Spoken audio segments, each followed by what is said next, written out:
Good morning, Jeremy. Morning, Jay. Good to be back with you. It's great to have you here. And for those that are watching, welcome to Cultivated Live for Wednesday, February 28th, 2024. I am Jay Rosenthal, the co-founder of Cultivated Media. I'm here with my other co-founder, Jeremy Berke. And since we launched, our goal at Cultivated has been to be reader first, providing the cannabis industry with the most important, insightful, and useful information to our audience. And until now, that's been almost entirely through our daily newsletter, Cultivated Daily. And while we certainly would love for you to subscribe to the daily newsletter, we also we wanted to meet the industry where you are. And for many of you, that's on LinkedIn and on YouTube. And so we are doing this live stream daily on LinkedIn and YouTube. You can find us there. And so we wanted to add this, and we did last week. And so this is Jeremy's second time around. And what we'll Yep. do with our guest, or yesterday we had guests, and then we'll jump into a conversation with our guest. And today, of course, we are with Jeremy. Jeremy, nice to see you. Yeah, nice to see you, Jay. Look good today. Yeah, you want to jump into what's happening? Sure. Where do you want to start? I mean, I, I I'll think I'll tell you where I want to start. Let me tell you where okay. I want to start. We'll run down that, and then we'll get to some things. So I know you and I wanted to talk about Germany, which is kind of interesting, and anything rescheduling, descheduling, or nothing, I guess, happening from the DEA, as the case may be. So let's go to cannabis lounges first, because there was something that I saw yesterday in the news that the third cannabis lounge was licensed and opened in Kalamazoo, Michigan. It's called Only Alien Cannabis, which is a name I quite like. It joins actually, it's the second opening in a week for cannabis lounges. The other one, Smoke and Mirrors, was the first to open in Las Vegas. And for me, this is like every market that starts, like says, we'll eventually get to cannabis lounges. New York is one, right? For sure. But they seem to be doing it. And look, it's not a major clip that they're doing it in Michigan, but it did open. It's for 21 plus. You can smoke. They do have other licenses, so they can sell their own products as part of the license. So it seems to be that like Michigan is doing it. Las Vegas seems to have done it too in very small amounts, and certainly there's places in California that are similar. But like, is this something that you think we'll ever see in New York, for example? Look, I think it is, and I think Tremaine Wright at the last meeting. She said she was excited to come up with the rules around what cannabis lounges or cannabis consumption spaces, as they're calling them, would look like in the city. Um, so look, it could be a really cool avenue, and I think it'd be a fun place to go. That being said, to give you the contrarian take on cannabis lounges, I think they make a lot of sense in Las Vegas, where people are coming for the sin. They're coming for these unique experiences, and you can't smoke or consume cannabis in the big casino hotels or on the street on the strip, right? So you need a place to do it. It makes a lot of sense in Vegas. I think in New York, I'm not so sure. And I think that's for two reasons. One is that at the same time as we have cannabis lounges, we may have rules around cannabis consumption in any other space that's not necessarily a cannabis lounge, Right. right? And so, if you could imagine, you can have a cannabis beverage at Madison Square Garden at the Barclays Center. Why would you go out of your way to go to a cannabis lounge with only people that consume cannabis, right? And so, I think that's number one. Number two is that look, like you can consume cannabis outside in New York. Effectively, the entire city is a cannabis lounge, much to some people's chagrin, not my own, but some people complain about that. So I think that's number two, and number three, it's like, look, like I think they have to have a real differentiating factor. The unit economics of four people coming in and sharing one or two joints is a lot less effective than a bar that's making, selling high margin alcohol or food or any product like that. And so, look, I think yes, like maybe not cannabis lounges, but cannabis friendly co-working spaces. Like that's a model that I think we could see in New York. Cannabis friendly events, like whether that's shows or bars or whatever that may be, like sort of nightlife events, that could be something as well. But I'm excited to see, the creative New York take on it. That being said, color me a contrarian until we see it play out. Yeah, and I would say like thinking about consumption broadly, interesting as you said, beverages, certainly edibles, but like when you start to, especially in places like New York, that you have to be inside for a good chunk of the year, like smoking inside is almost just forbidden overall. And so like, how do you get to that? And Nevada's got a way to sort of get around it. They don't super care, but also they You can want to, smoke inside. right, Yeah. but the filters that they wanted like in the buildings were were so like they actually had to downgrade the regulations to get past like to make it feasible. And Vegas, I would say, is in a different animal than certainly New York would be. But that's why Michigan, I think, is interesting. And well, I think Tremaine Wright and others will look at Michigan and say, oh, they actually do it in some interesting ways there. What can we adopt from there? And I mean, with all due respect, I will take New York moving forward on anything with a grain of very, very slow salt. So it might be a decade before we see consumption allowed in New York, but it is interesting to see what's happening this week, at least in Michigan and in Las Vegas and in Nevada. So the next story, this one hits close to home because what's titled in our newsletter today is "The Tax Man Cometh." Um, Canada's version of the IRS, which you and I know well, is the Canada Revenue Agency.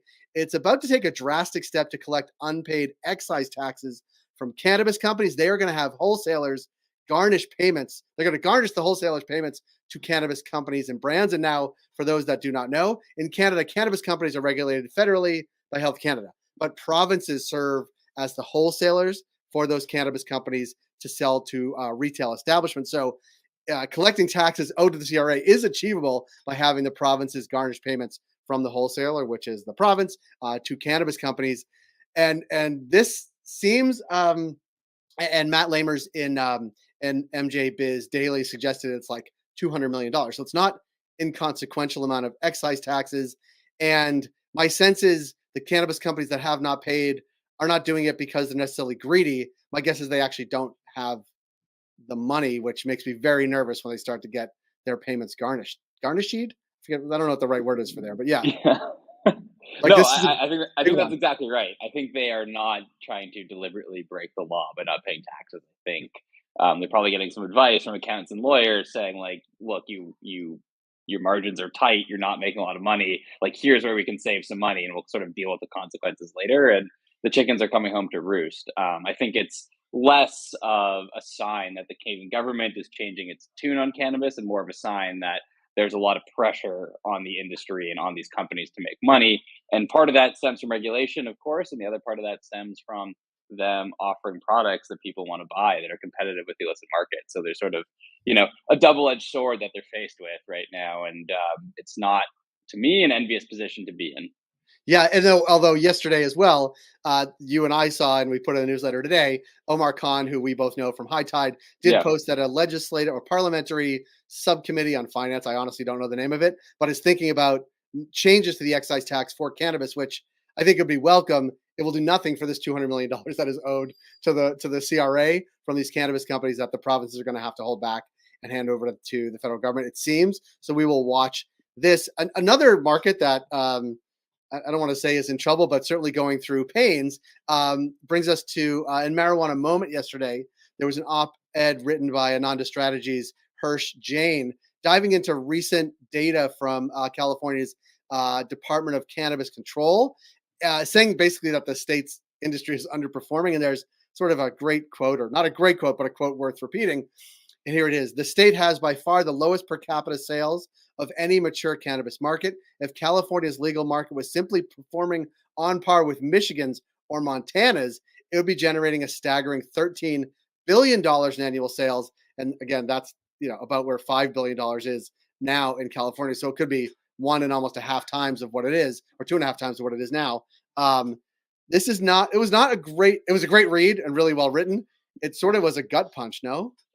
Yeah, I think so. I mean, I think California, and especially California brands, have been out there saying, we are the heart of the cannabis industry. But lo and behold, the state is totally underperforming places like Michigan, which will never claim that mantle in the slightest, right? And so I think, look, it's a bit of an indictment on the regulators in California. Not that they aren't doing their job, but that there needs to be some more effective, far-seeing policy implementations they can do to help the industry get back on its feet, because right now things just aren't working. And I think one of the really crucial aspects of California is that, again, like we're seeing in New York, there's a lot of lip service to social equity, but without an industry that's actually generating tax revenue and generating jobs and giving consumers the choice to buy legally, all of those social equity considerations are just that lip service. They're all going by the wayside. So if you can't support an industry, you're not going to be able to support these sort of broader goals around legalization. And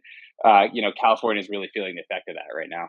Yeah, and this is far afield, and we'll get to it in the next part of the conversation. But if there were ever interstate commerce on cannabis, California would be one of the big winners because I think I think there's a thought Yeah, that much of the cannabis around the country is coming from California on the sort of unregulated side. So it would be a big beneficiary and get some of those great growers and even bulk growers into the legal market because they'll be able to sell their product across the country for more than they could within California, just like wine.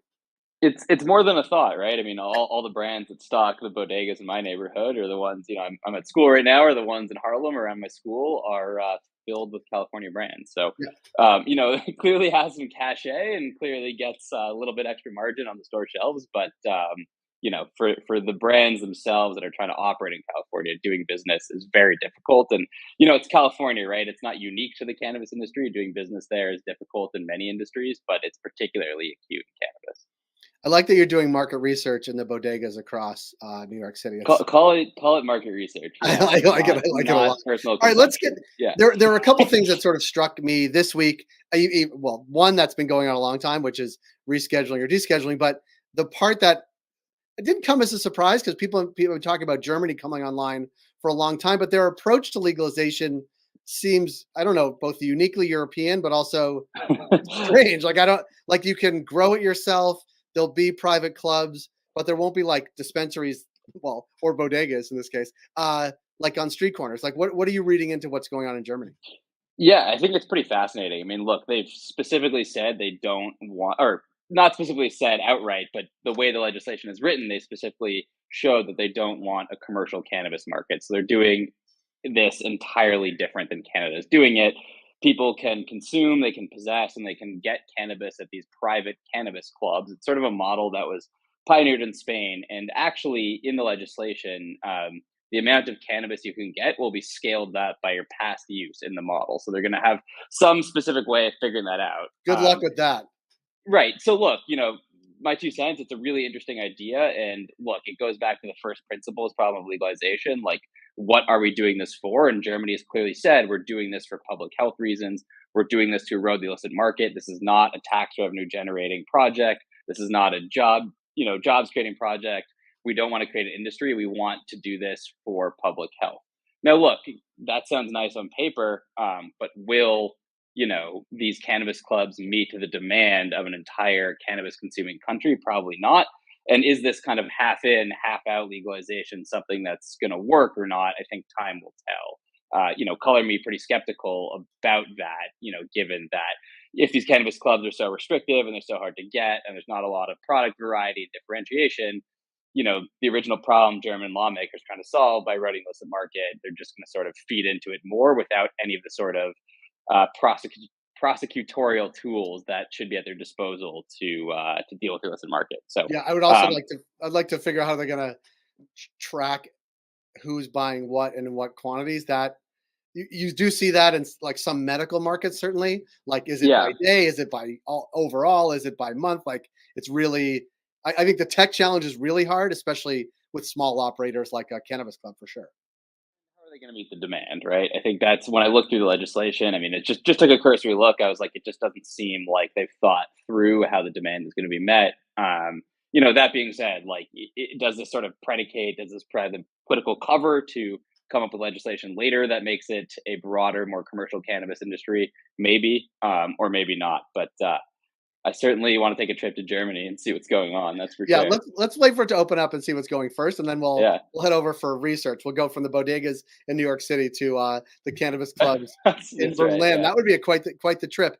Jeremy, one more thing before we sort of wrap up for today. Like anything, are you hearing anything rescheduling, descheduling from the DEA? Are we gonna like wake up on March 6th, the day before, next Wednesday, the day before the State of the Union, get a like is this gonna happen before next Thursday, or is that not even a possibility? You think?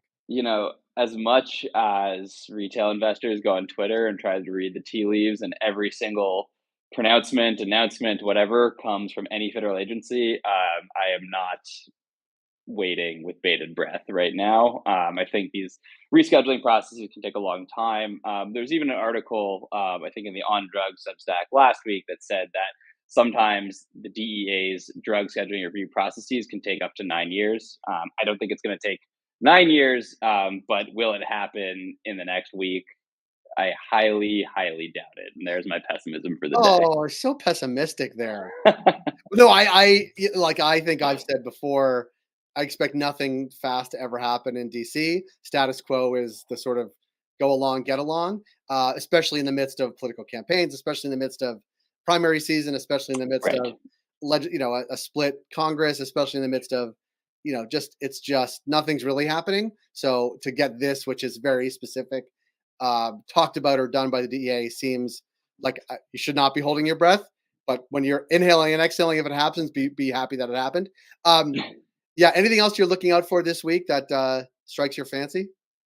Just No, I more think that's research it. in I mean, bodegas.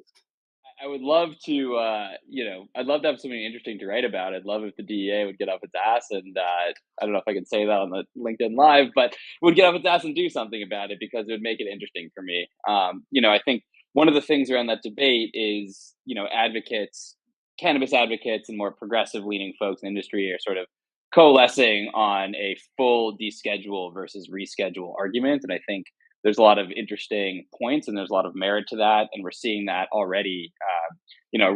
Representative Barbara Lee's comments, California progressive lawmaker, those are coming out now. And I think that discussion is only going to ramp up. And so that's something I'm interested to watch.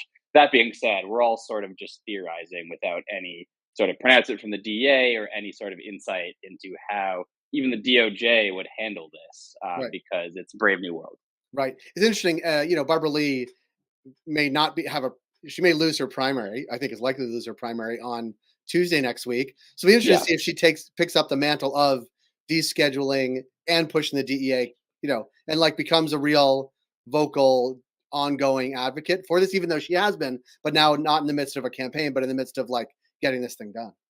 Yeah, no, it absolutely could be. I don't want to be a political prognosticator. I've been burned about that before. But look, like, is this a kind of Overton window shifting pronouncement she's making? Like, she's doing things deliberately. I don't believe she's talking off the cuff. And so, look, that may be that. And I think also, even very mainstream Democrats like Chuck Schumer in the letter, like they called for descheduling, not rescheduling, Right. right? I think there is a lot to be said that that's even Chuck Schumer's position. With that, it's like, does he think this is actually going to happen, or is it sort of, low political cost for him to say, "Hey, look, let's legalize it, and it's never going to happen"? I Yeah. don't really know. It could be the latter more than the former, but certainly an interesting debate that I'm watching and we're starting to see play out. I like the idea of Chuck Schumer and the word legalize it together, like singing that Peter Tosh song would be. If he does that when they deschedule, that would be world class. We will definitely run that on Cultivated News. And if anybody knows Barbara Lee, we'd love to have her on to talk about this. That would be amazing on our daily show. And Jeremy, I want to thank you for joining us here today on Wednesdays. You're always going to be with us. Yep. And that's it today for Cultivated Live. We encourage you to subscribe to our daily newsletter at cultivated.news. It's right here. You can Yep. follow us on LinkedIn or smash the subscribe button on YouTube. And we'll be back here tomorrow at 10 a.m. Eastern with Krista Raymer from Vitrina talking cannabis retail best practices. And maybe she can shed some light on what's going on in Canada as well, because she is Canadian and probably works with lots and lots of retailers here. But Jeremy, thanks again and have a great Wednesday, everybody. Thank you.